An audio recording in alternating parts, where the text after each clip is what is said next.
Latest episode দেখুন একদম add free. কি বলতে চান আপনি? দেবী অনসূয়াকে পাথরের মূর্তিতে পরিণত করার ঔষধি মা পার্বতী দেননি প্রভু, এই দুষ্ট চতুর দণ্ডপানি দিয়েছিল।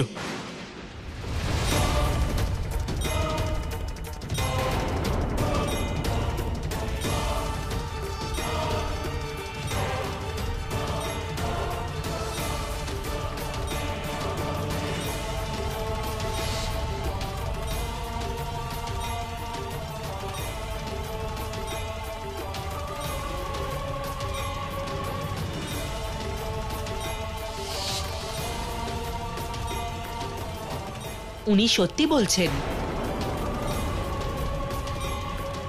কিন্তু তোমরাই তো বলেছিলে যে দেবী পার্বতী এসেছিলেন, সেটা ইনি বলতে বলেছিলেন। ওনাকে প্রস্তর মূর্তিতে পরিবর্তিত করেছেন মা পার্বতী সনত কুমার।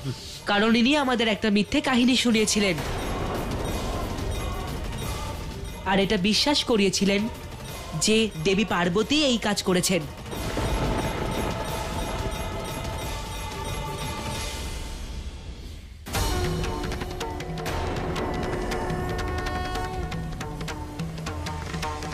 পাপি, আজ এই মুহূর্তেই আমি তোমার সংহার করব।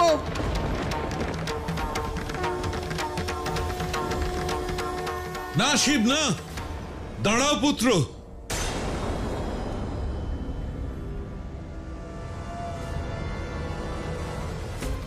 দাঁড়াও শিব। আমাকে আটকিও না বাবা, ও আমার মাকে কষ্ট দিয়েছে।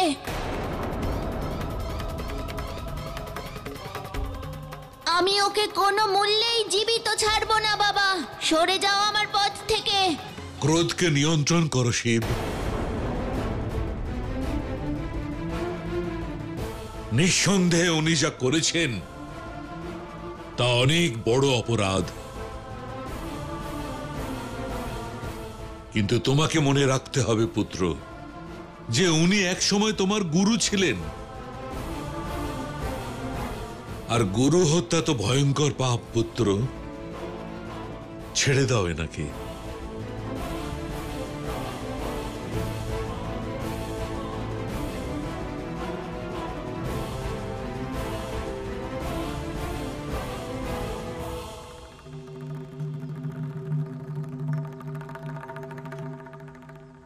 চলে যাও এখান থেকে, আমার চোখের সামনে থেকে সরে যাও। যদি তুমি আমার গুরুদেব না হতে তাহলে এই ঘৃণ্য অপরাধের জন্য তোমাকে কখনো ক্ষমা করতাম না।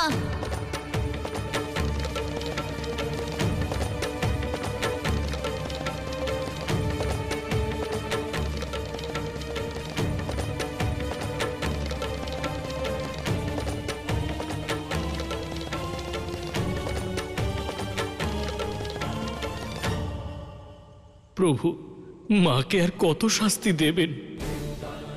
ওনাকে আর কত আঘাত দেবেন? আপনার দেওয়া আঘাত সহ্য করতে করতে মায়ের হৃদয় ভেঙে চুরমার হয়ে গেছে প্রভু। ওনার যে আপনার সঙ্গ, আপনার সান্নিধ্য, সাহচর্য, আপনার স্নেহের আবশ্যকতা প্রভু। মায়ের কাছে ফিরে চলুন।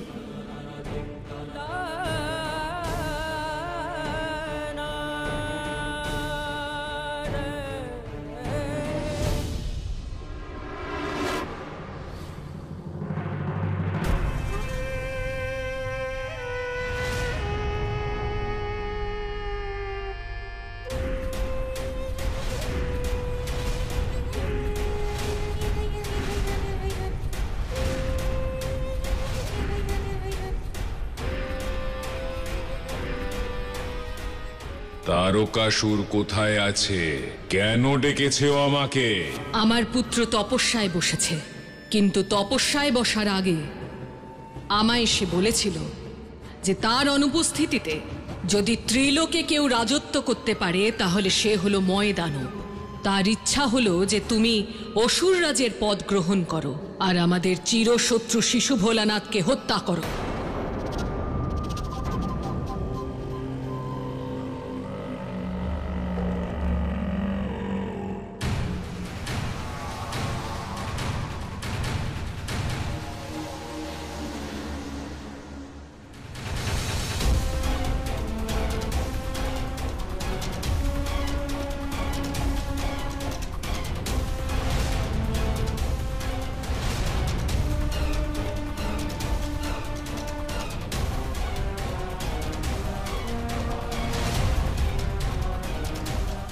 শিশু ভোলানাথ, এবার তোর মায়ার এই ময়দানও উপযুক্ত জবাব দেবে।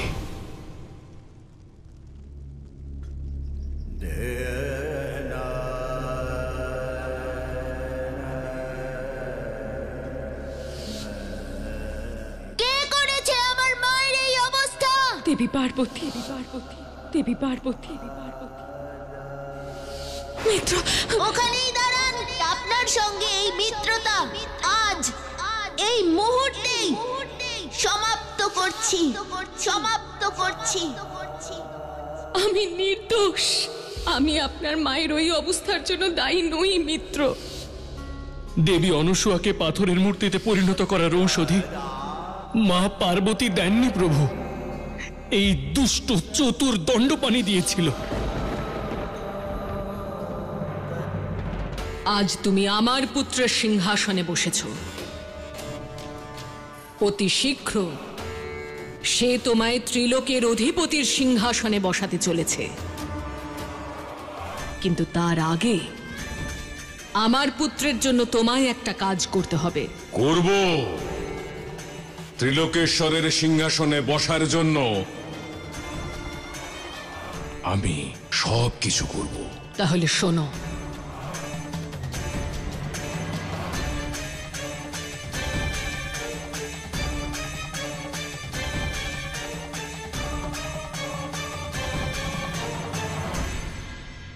অজমুখে।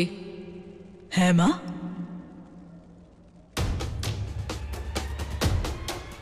যে কোনো উপায়ে ত্রিদেবকে এখান থেকে দূরে, বহু দূরে নিয়ে যাওয়ার ব্যবস্থা করো। এ কাজে অহংকারী সনত কুমারদের সাহায্য নাও। তাতে লাভ কি হবে? লাভ এটাই হবে যে ময়দানও তার কাজ শেষ করার জন্য আরো সময় পেয়ে যাবে। তুমি যেমন বলেছো সেরকমই হবে।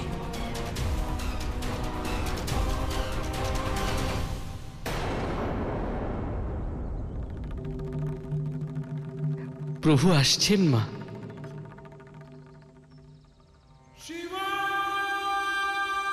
প্রভু,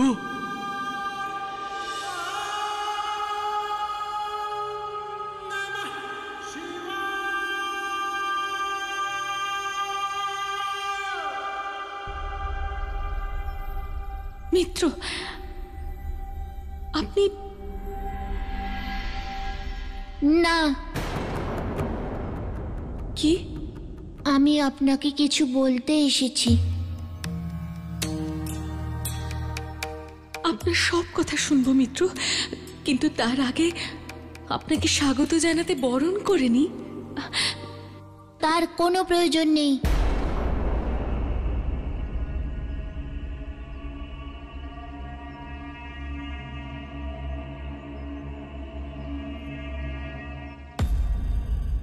কেন মিত্র? কারণ স্বাগত জানানোর থেকে বেশি আবশ্যক কৃতজ্ঞতার অভিব্যক্তি।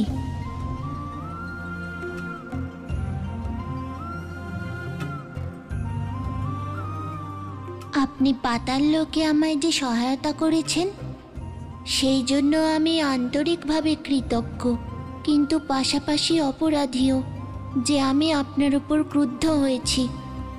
আসলে আমি নিরুপায় ছিলাম, নিজের ক্রোধের ওপর নিয়ন্ত্রণ ছিল না, আর তার একমাত্র কারণ আমার কাছে আমার মায়ের অনুপস্থিতি।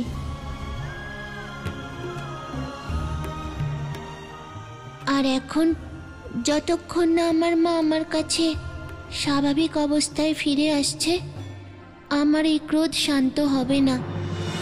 তাই মিত্রতার সুবাদে আমি আপনাকে শুধু এটুকু বলতে এসেছি যে ভবিষ্যতে আপনি কখনো আমার আর আমার মায়ের মধ্যে আসার চেষ্টাও করবেন না।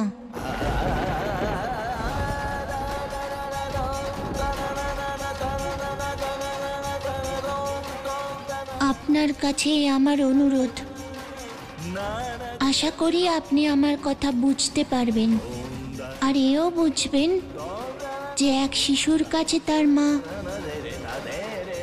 কতটা গুরুত্বপূর্ণ হয়। পুত্রের দায়িত্ব মাকে সুরক্ষিত রাখা, সংসারকে নয়। তাই আমার ব্যক্তিগত সমস্যার সমাধান আমি নিজেই খুঁজে বের করার চেষ্টা করব।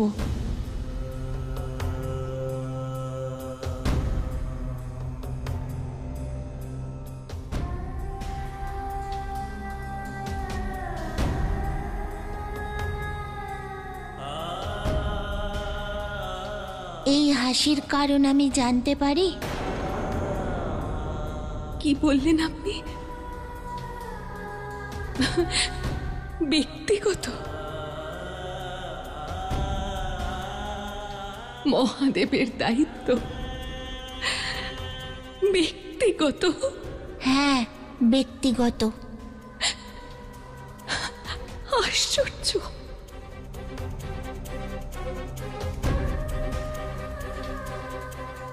আর যেন কি বললেন? ক্রোধের উপর মহাদেব তার নিয়ন্ত্রণ হারিয়ে ফেলেছেন। আশ্চর্য।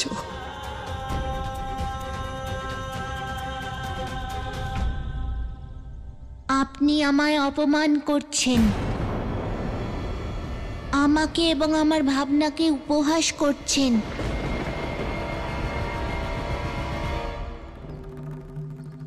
যদি আমার হাসি আপনার অপমান আর উপহাসের সর্পদংশন বলে মনে হয়, তাহলে এই মুহূর্তে চলে যান।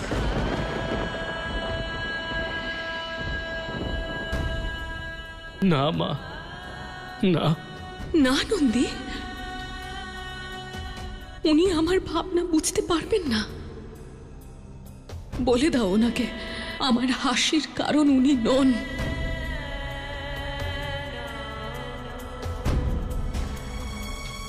প্রভু,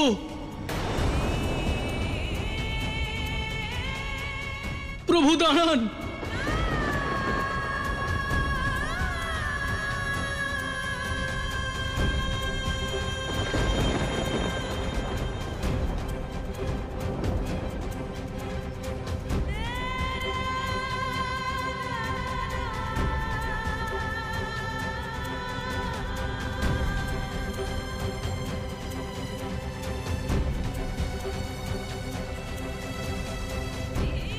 এ আপনি কি করলেন মা?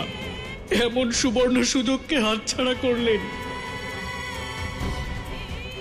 মা, আপনি এমন কেন করলেন? তুমি বুঝবে না নন্দী।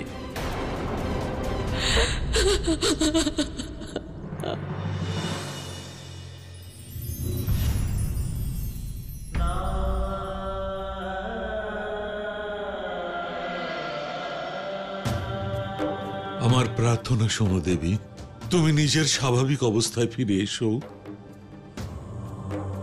এই সময় তোমার পুত্রদের তোমাকে অত্যন্ত প্রয়োজন দেবী। এইভাবে মাতৃস্নেহ থেকে ওদের বঞ্চিত করো না দেবী, আর আমাকেও নিরাশ করো না। আর কারোর জন্য না হলেও তোমার সব থেকে প্রিয় শিশু ভোলানাথের জন্য ফিরে এসো। যদি তুমি ফিরে না আসো, তবে আমার আশঙ্কা হয়তো শিবের ক্রোধ ওকেই পুড়িয়ে ভস্ম করে দেবে।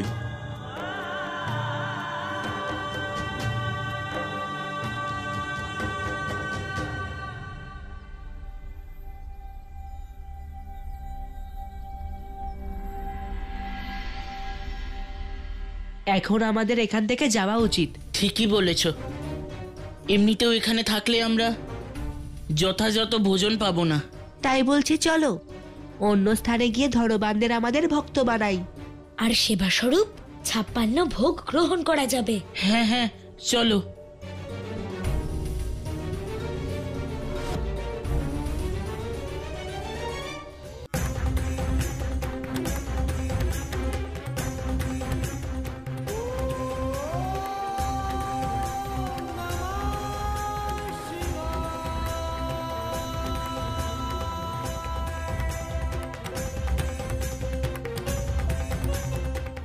যদি আমার হাসি আপনার অপমান আর উপহাসের সর্পদংশন বলে মনে হয়, তাহলে এই মুহূর্তে চলে যান।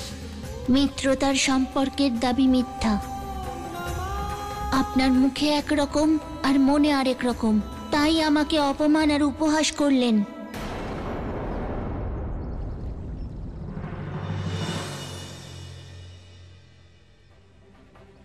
আমি আপনাকে শুধু এটুকু বলতে এসেছি যে ভবিষ্যতে আপনি কখনো আমার আর আমার মায়ের মধ্যে আসার চেষ্টাও করবেন না।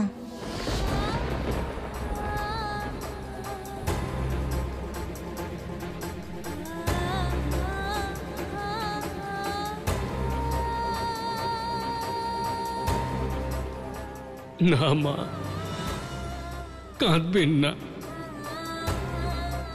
আপনার এই কষ্ট যে আমি আর সহ্য করতে পারছি না। আপনাকে এইভাবে দুঃখী অবস্থায় আমি যে আর দেখতেও পারছি না। বলুন না মা, আপনার এই দুঃখ কম করার জন্য আমি কি করতে পারি? তুমি আমায় কোনো সাহায্য করতে পারবে না নন্দী। এই দুঃখের আগুন আমি নিজেই জ্বালিয়েছি। মিত্র শিবকে দুঃখ দিয়ে আমি তো নিজের সুখ আর শান্তিকে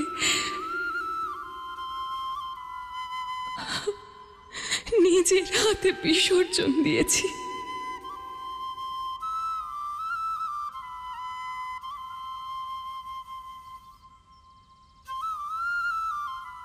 মা, আমার মাথায় এত বুদ্ধি তো নেই যে আমি আপনার কথার নিগুড় অর্থ বুঝতে পারবো। তবুও একটা কথার অর্থ আপনার থেকে বুঝতে চাই মা। আপনি হাসছিলেন কেন মা? আপনি আমায় অপমান করছেন, আমাকে এবং আমার ভাবনাকে উপহাস করছেন।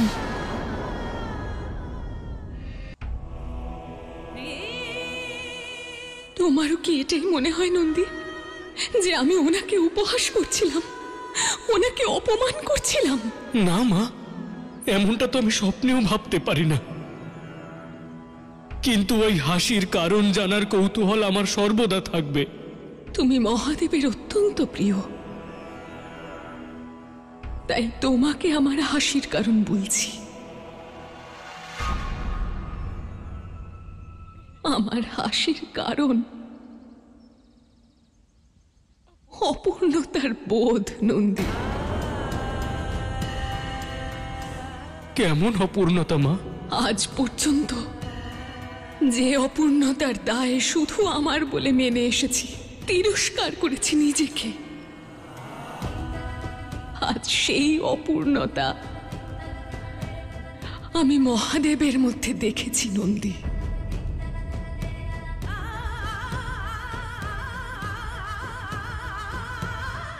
উনি সেই স্বয়ম্ভু, শাশ্বত, সনাতন, সত্য শিব আর নন। উনি কেবল দেবী অনসূয়ার পুত্র। মানবীয় ভাবনায় সম্পূর্ণ বিভোর দেবী অনসূয়ার পুত্র, একজন সাংসারিক নারীর সাংসারিক সন্তান মাত্র।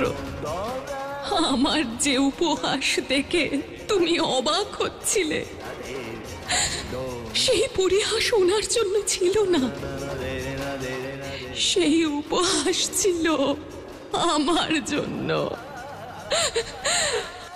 আমার জন্য। আমি নিজেকে নিয়ে হাসছিলাম, মহাদেবকে নিয়ে নয়। আমার কি দুর্ভাগ্য দেখো, আমার কি নিয়তি দেখো। নিরাশ হবেন না মা, প্রভু আসবেন, এই আমার দৃঢ় বিশ্বাস মা। আমি অন্তর থেকে কামনা করছি নন্দী, তোমার বিশ্বাস যেন সত্য হয়, আমার মহাদেব যেন ফিরে আসেন।